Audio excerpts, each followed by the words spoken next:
when I come through as a guide for females who think that they've got it all figured out, it's not easy. I'm a male identified soul, right? What does that say to me in my heart? I'm hooked up, right? I've been hooked up with my light for a long time. There's souls here who say, I'm a female embodiment of another kind of soul. Those are those souls that are embodying the female bodies, right? This is why we can get a little bit of a mixed message. So we're going to talk about the nature of what it is to be a soul that identifies as female but is embodying a male sort of soul, and those who are female and embodying a male sort of soul. What does that do? Did we just say the same thing? It's a male and a female and a male, right? This is where we go. We have the direct descendants of those souls who claim they know for sure that there are only supposed to be women and men in marriage contracts. And we would say, you are absolutely out of line. You are absolutely out of line for talking about something that religion has deemed to be of the highest, authority, right?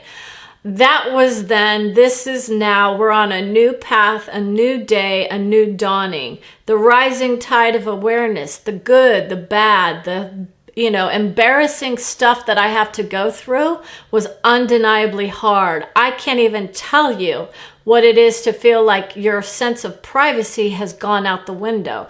Most people think, oh, I get to embody my guide, my soul. What if your soul is not struggled? That's the nature of it. A soul will assume it's only itself until it starts to embody the rest of it. Then it goes, ooh, this is good. I'm feeling good. So what does an embodiment of your soul feel like? It feels like you're splitting it up into personalities. It can.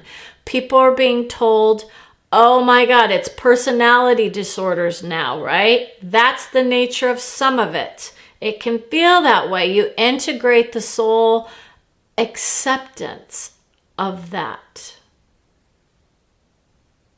So people are going to say, if I embody my whole soul, which is we come through as energy, not as separate personalities. Let's get that clear. It can feel that way in the beginning, and we want to let people know.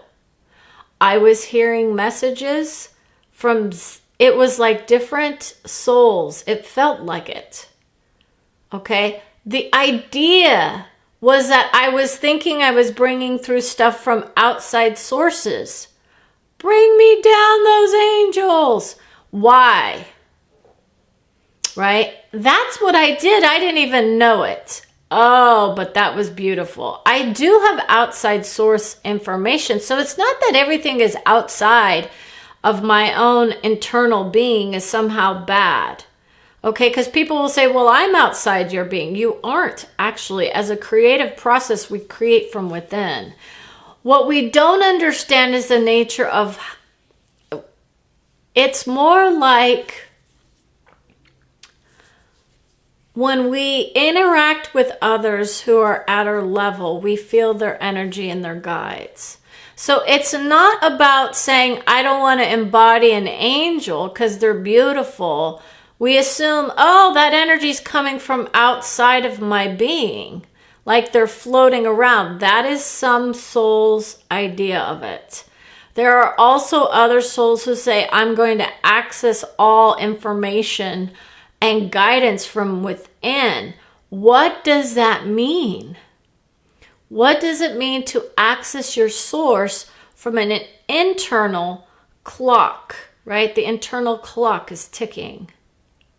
Archangels were conditioned mindsets brought down by many souls who felt that they had to look outside of themselves for those loving words of guidance from souls who in their minds were definitely of a high vibration versus their own guidance, who says, I can take you to the level of any vibration you want to go. When I cross that barrier of conditioned mindset, I realize I don't have to create a border around my heart, right? I'm not creating a border around my heart, but people have different ideas about who it is they're contacting.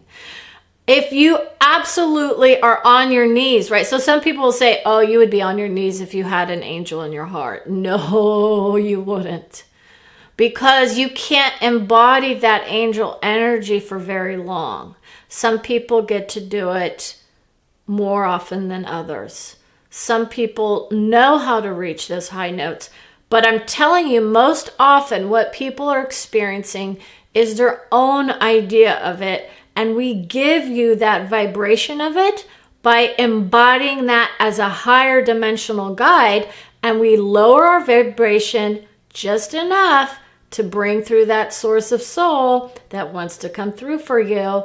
And then we say, let's lift you up a little bit higher so you yourself can feel the vibration of our beauty, the vibration of our angel energy.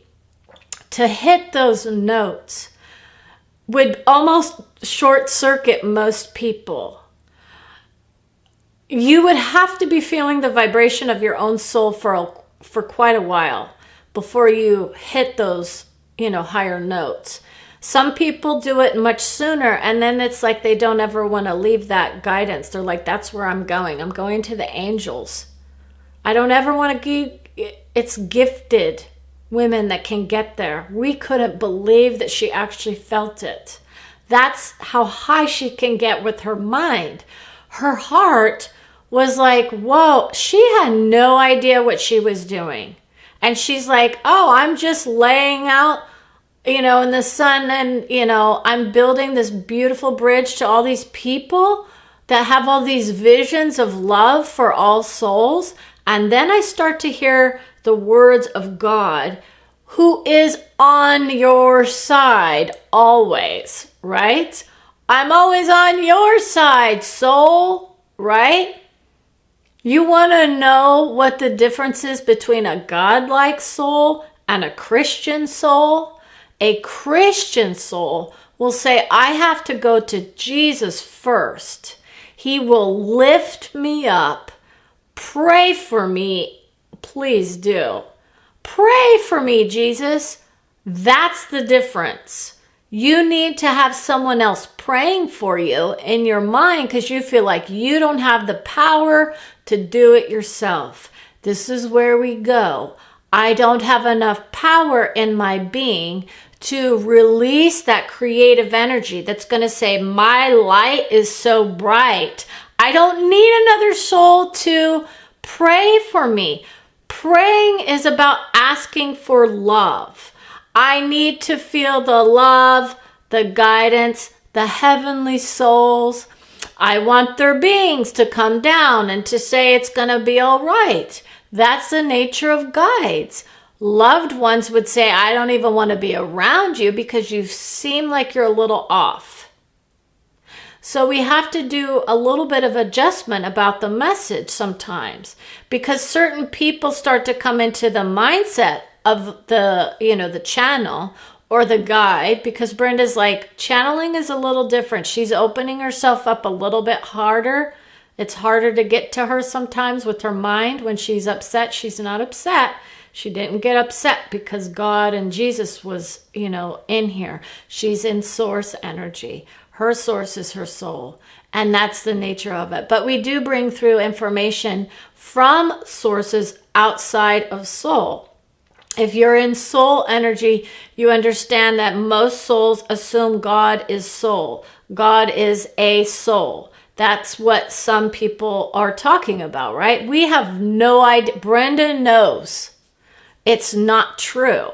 Most souls will say, Jesus is my Lord and my Savior. They don't necessarily go by God. They think, well, that's what he brought through.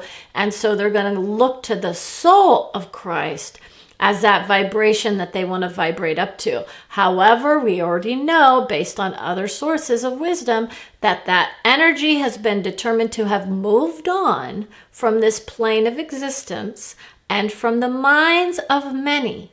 However, most people's hearts are still with the soul as a guide. And so what would the guide of Jesus say? Do you understand why your own guide might want to come through and help you? What would you say to a soul in your heart who says, I think Jesus is better than my soul? Why? What? Why would Jesus give you more light?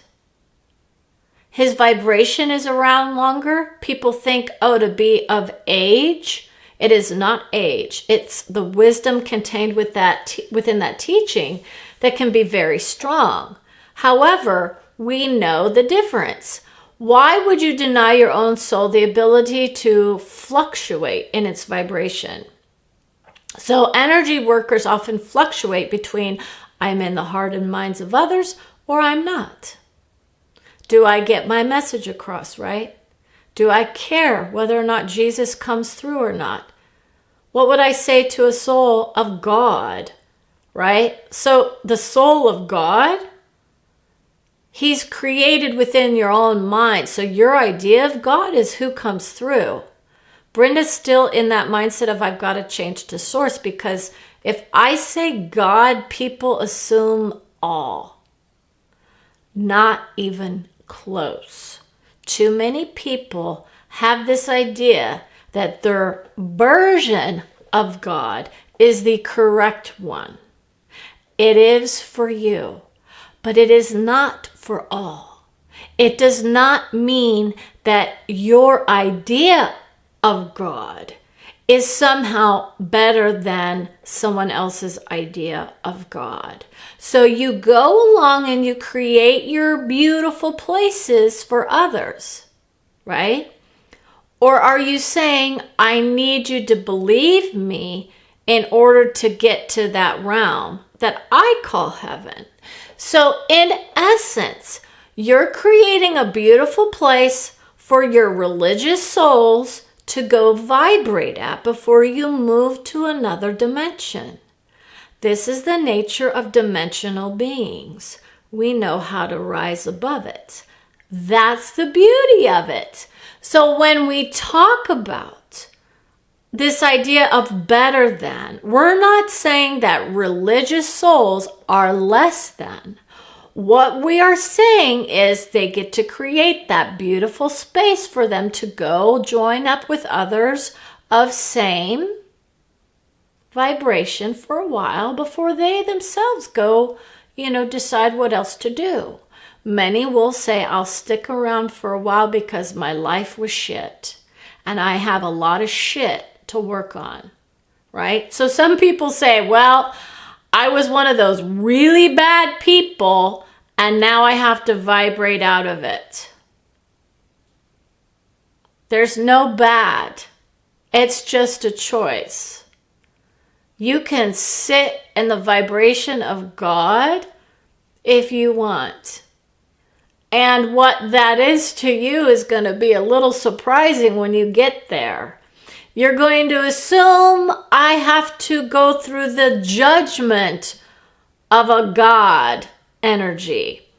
Who do you think that might be? Well, most people understand it's the process. It's reviewing your life, right? And Brenda's like, I've already done that.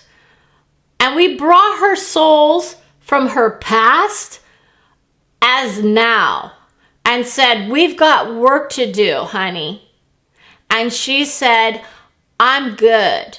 I don't need to go back to my past. I didn't hurt you on purpose. I was living out my life. Do you think that every soul could handle their whole entire life in 2 or 3 minutes? I get to live it in 10 years. That's about how long it took some people to go through their life. And she's like, I've done it my whole life. Why do I have to go back and examine all of my life when I've been doing it my whole life? I automatically went back and examined my whole life. Therefore, when I rise, it's because I already did that work. I don't go out and say, I'm going to create a beautiful party, right?